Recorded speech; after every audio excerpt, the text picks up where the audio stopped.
Hello everyone and welcome back to my channel. My name's Brian if you're new around here, but for returning subscribers, you look smashingly gorgeous today. That's what you get for subscribing. Free compliments at the start of these videos. But today I want to talk to you about something very important. We're seeing a surge of popularity with Lost Ark in South Korea, and I have a really great article that I want to share with you. The link will be in the description if you want to check it out. But before I dive into this video, I do want to set some context about my relationship with Lost Ark, having played it for quite a while on the Korean version and essentially losing hope that this game would ever come to the West or even find success in the West. So this is more my story. You could be all on board, and at the end of the day, I'm not trying to insult the game. I'm just telling you where I'm coming from. But this news today has given me such hope and such excitement for Lost Ark's release here in October that I want to share it with you in case you've had the similar experience as me, and that way you can let me know if this video or if this article was helpful in making your decision whether you should be excited about Lost Ark or not.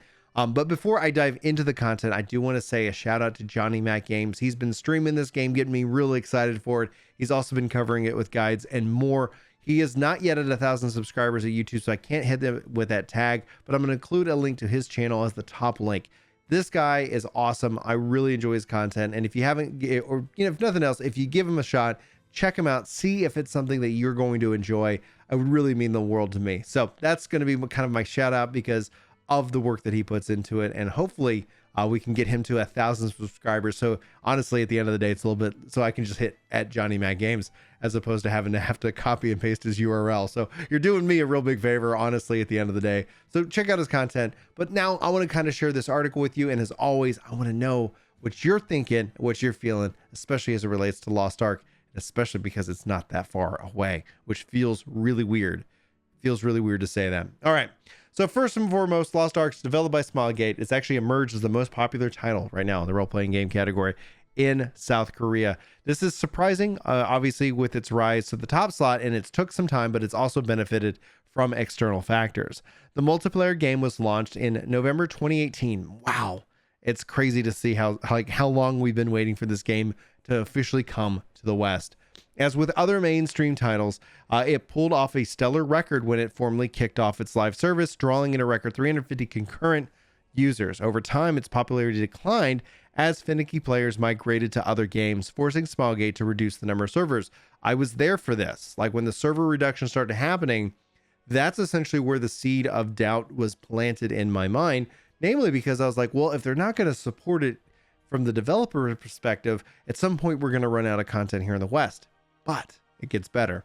All right. If Lost Ark is allowed, or if it followed the conventional style, it would be time for Smilegate's top managers to decide whether to keep investing in the game or not. But Lost Ark buckled the type of cycle in dramatic fashion, and it's now enjoying a resurgent boom, and it's attracting not only newbies, but also veteran video game streamers. On August 13th, Smilegate said that the number of concurrent users surpassed 240,000 shortly after it had a new character update.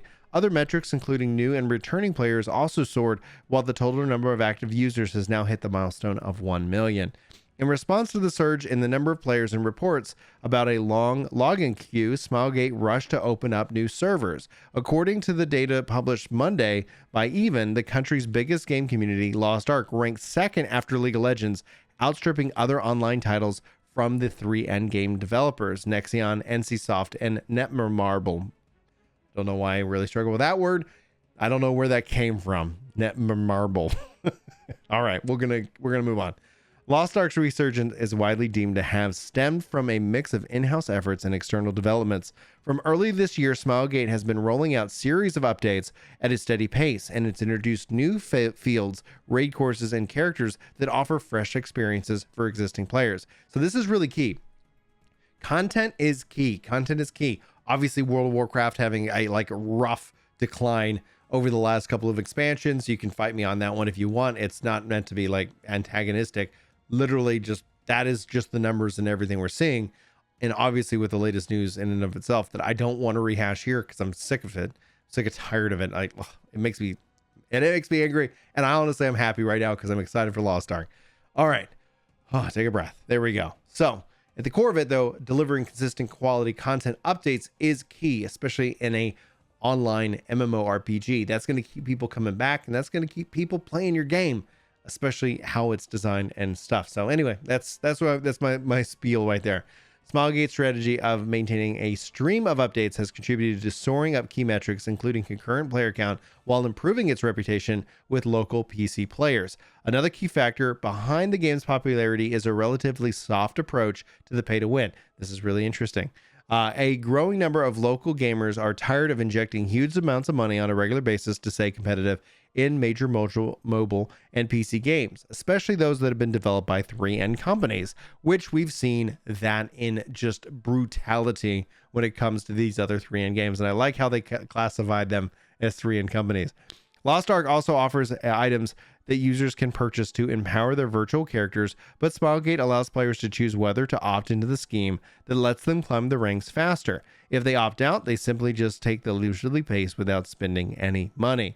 Aside from the in-house efforts, Lost Ark came to welcome in an influx of new players, largely because its rival companies made operational mistakes and disappointing paying users.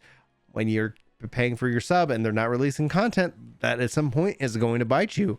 When you've had disappointment after disappointment expansion, that's obviously going to bite you.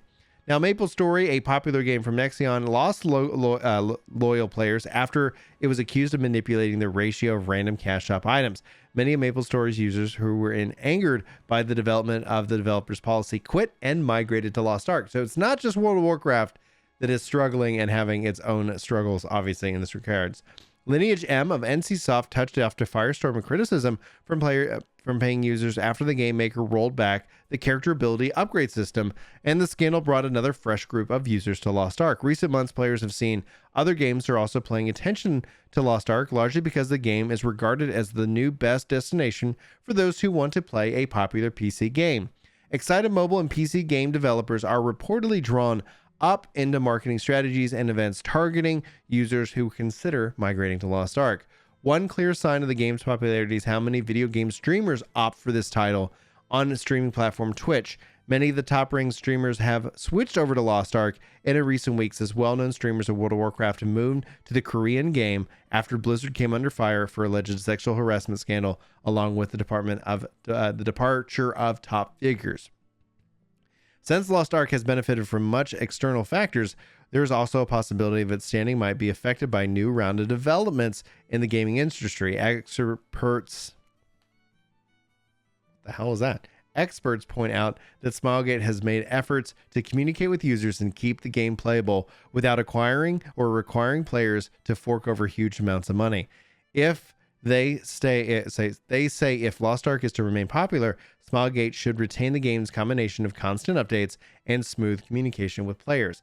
Two absolutely key metrics when it comes to these games. Two of these things which other companies aren't doing, and that's, I think, why we're seeing a massive shift in the MMO genre and the market in totalitarian tutors. So I don't know where my brain goes with that one. So you're enjoying that. Let's pull up Twitch here real quick. Lost Ark. Right now, 20,000 viewers here at a late night. Obviously, lots of different from around the world. So you're seeing this obviously pick up a lot. Now, today I saw this like in the 50s, which is huge. It's not even here technically in the West. So at the end of the day, I have this gives me hope. This gives me hype. This gets me excited to jump back in. And I've been debating if I should return to my Korean character or if I should just kind of follow Johnny into the Russian just to kind of get a taste for it while we wait for October. Needless to say, I wanted to share this experience with you, and hopefully you found this interesting and exciting, because I think this is something that is hopeful for a really good game that I really enjoyed playing. But at the end of the day, it was such a hurdle to get onto the Korean servers. Anybody who wanted to play, any of my friends, I couldn't just call my friends and be like, you got to play this game, because that was essentially my response. I really enjoyed the Korean game. Now, this puts to bed the worry that I had with its support here in the West. If it's surging, especially in South Korea, that's where the developers are. If they continue to maintain a really good balance of updates, communication, and gameplay, I think we're going to have, potential for a really big hit and another market disruption here within the MMORPG genre. Anyway, those are my thoughts. I'd love to know yours. Thanks for being here. If you enjoyed this video, be sure to hit that like button. If you didn't, you can always hit dislike. That helps me gauge what exactly I need to be doing here on the channel itself. Leave a comment, sound off if you made it all the way to the end of this video with what class you're thinking about starting out with. And yeah, let's continue this conversation as it relates to Lost Ark. If you really want to see any of my gameplay from back when I played it, it is like in the archive here on this channel specifically from years ago. So hopefully if you guys are curious, you can go check that out. But otherwise, thanks for watching. Thanks for being here. You're awesome. And I love you very much. Until next time, take care.